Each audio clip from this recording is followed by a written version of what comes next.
para kumuha ng mga stocks pang refill. Bibilisan ko na dito sa loob, tama na yung aurahan kasi sobrang lamig. Pwede naman kami magsuot ng jacket dito pagpasok sa loob ng chiller. Kaso, di nga ako nagdala, diba, nung gagawin?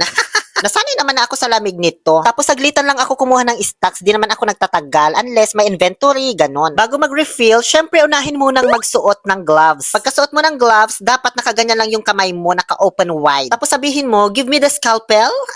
Ano to, mag-opera lang? So, una ko pong i-refill itong labna. Ito kasi ang pinakamahirap i-refill, guys, kasi papatagin mo pa. Nakakangawit sa braso, Diyos ko. Masarap ang labna, guys, kung alam nyo lang. Merong maasim, merong maalat, meron ding matamis na labna. Haluan mo lang to ng jam, perfect na, the best na sausawan ng tinapay. Pwede mo rin haluan ng olive oil or mantika, olives, chili paste kung gusto mo maanghang, o di kaya talong na nilaga. Kung gusto mo naman ng may za'atar flavor, pwede rin, katulad nitong pangalawa kong ginagawa. So, after mo patagin, ililinisan mo pa yung gilid-gilid niyan. Pupunasan ng tissue bago i-display.